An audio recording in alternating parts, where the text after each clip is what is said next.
The World Health Organization has added a diagnosis for gaming disorder.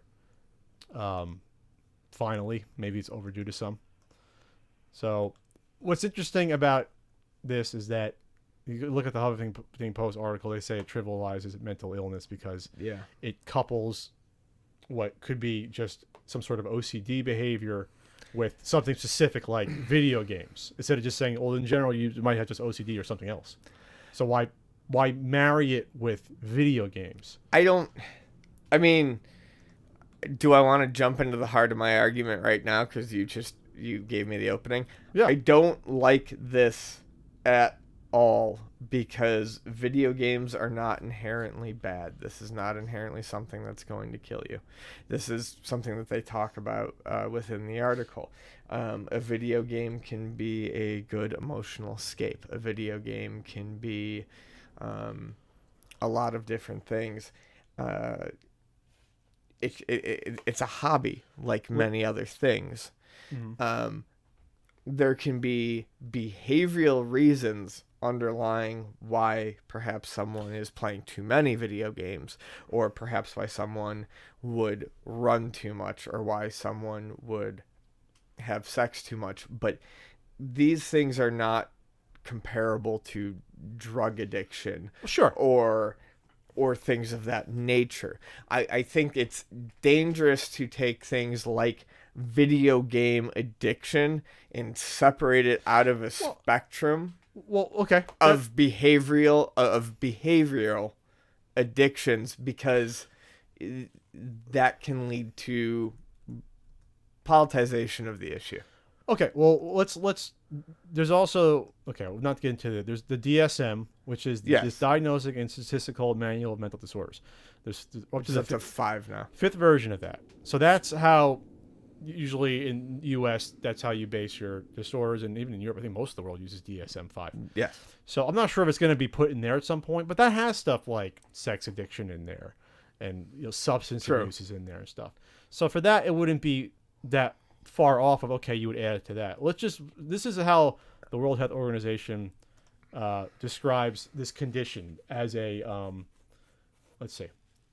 for mental health. It says the behavior pattern is of sufficient severity to result in significant impairment in personal, family, social, educational, occupational, or other important areas of functioning. The pattern of gaming behavior may be continuous or episodic and recurrent.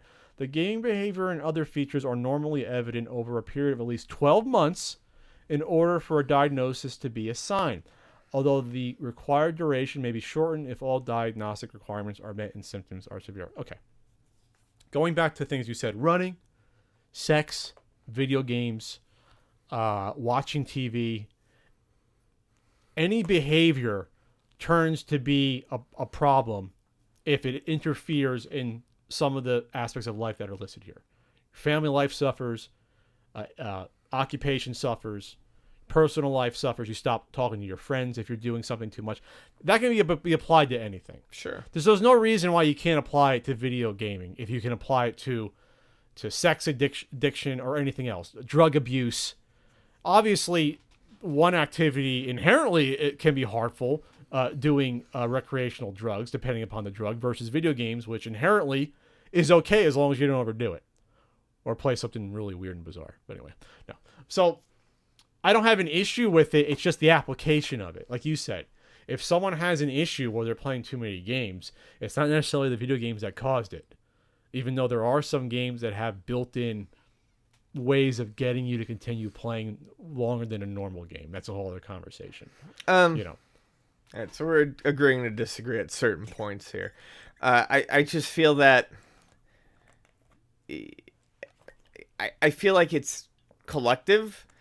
I feel like in a lot of instances here, many of these things can be grouped into their own category, and by giving each thing a name, you run into instances where people can use that to mar video games as being bad on the surface. Yeah, I mean, or any other type of certain thing like that. By the way, there is a video game addiction in DSM-5. I just looked it up. It's internet gaming disorder. Yeah, no, they talk about that up up further, Okay, which that is you know. also been ridiculed. Yeah.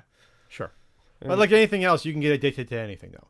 I just think unless I think they like I think it's a broader type of addiction. That's my argument, is that I feel like it's a broader type of personality. Maybe, I don't know. Sure, you can be if video games didn't exist, you can argue that persons could be susceptible to being addicted to something else. Yeah. It's just, what is it going to be? What's going to fill that void? When it comes to substance abuse, a lot of people, when they quit one drug, they go to something else. They quit heroin, they go to cigarettes. They quit drinking, they go to something. That's inherent in our personality. If people quit gambling, they fill it with something else. I mean, people are not robots. We're fucked up sometimes. Oh, we sure are. That's where we're going to leave that one. What do you want me to say? We're imperfect.